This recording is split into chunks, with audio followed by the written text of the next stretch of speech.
এই জসীমউদ্দিন এইখানে তো তাদের কবরে ডালিম গাছের তলে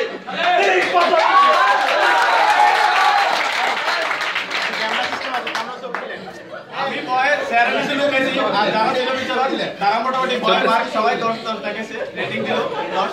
তো এরপরে যে আসলো সে সব সময় একটু হাসতে ভালোবাসে তো আমাদের ওই যে সুজনের মতো একটু আসে আর কি তো সে হাসতে ভালোবাসে তো সে হাসি কি করলো সে কবিতা আবৃত্তি করতেছে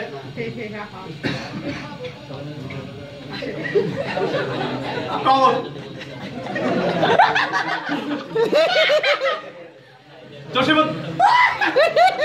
এইখানে তো তাদের কবর ডালিম গাছের হাসি দেয় না কাছে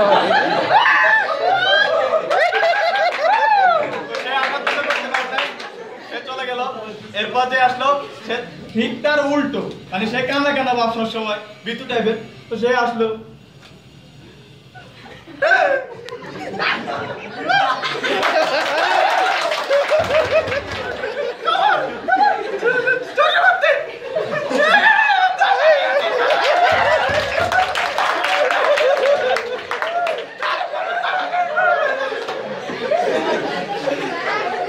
কান্না দেখে আমি আবার একটু কান্দা দিছি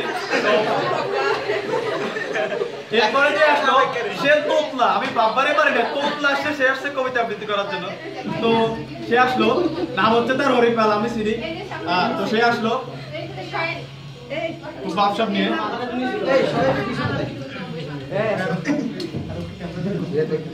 কবর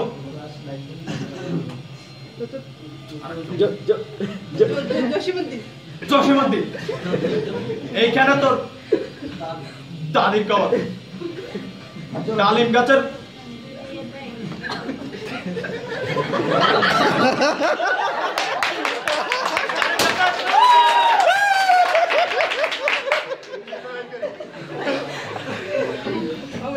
তো এরপরে যে আসলো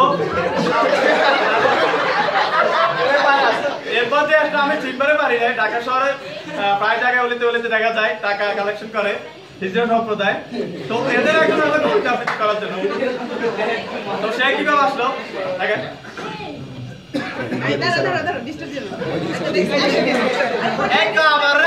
কোথায় কাবার এই দিদি তাকাচ্ছিস কেন পুরো তাকা আমার কবিতা দেখ কবিতা দেখতে বলেছি অন্য কিছু না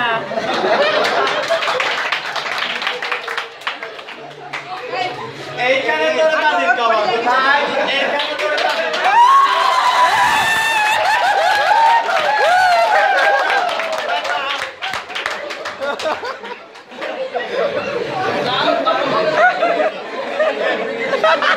অবশ্য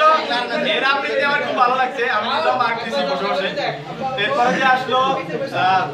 সে হচ্ছে নোংরা পরিবেশে থাকে গায়ে একটু চুলকানি আছে তো সে আসে কবিতা আবৃত্তি করার জন্য তো সে কিভাবে করতেছে দেখেন কবর এইখানে তাদের কবর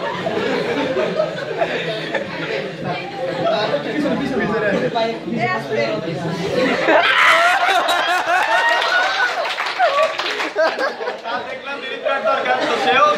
চুলকাতে শেষ করলো তো এরপরে যে আসলো সে হচ্ছে মানে খাবার দাবার উল্টা পাল্টা খায় আজকে একটু বেশি খাই বেঁচে তো সেদের সে আসলো আসবে না সবাই আসবে আপনার কাছে ফোন নেই কবর জসীমউদ্দিন এইখানে এইখানে তোর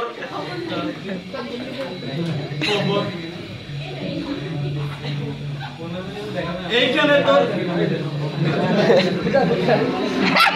ডালিম গাছের তলে 30 বছর পিছিয়ে রেখেছি তুই নয়নের চলে আমরা অনেক মজা করলাম এখানে ক্লাস করলাম দীর্ঘদিন স্যারের মনে অনেক কষ্ট দিয়েছি অনেক আনন্দ দিয়েছি আশা করি স্যার আমাদেরকে ক্ষমা দৃষ্টিতে দেখবেন আমি আমার সকল শিক্ষার্থীদের পক্ষ থেকে স্যারের কাছে ক্ষমা প্রার্থনা করছি স্যার আমাদেরকে ক্ষমা দৃষ্টিতে দেখবেন আমরা সবাই তার কাছে ক্ষমা চেয়ে নিচ্ছি আবারও এবং সবাইকে ধন্যবাদ। আসসালামু আলাইকুম। এই পর্যায়ে আর একটা বক্তব্য দিয়ে আমরা সব প্রোগ্রামটা ছাত্রদের পক্ষ থেকে বক্তব্য ক্লোজ করব। এখন আমাদের বক্তব্য রাখবে মোহাম্মদ জাহাঙ্গীর। জাহাঙ্গীর ভাই।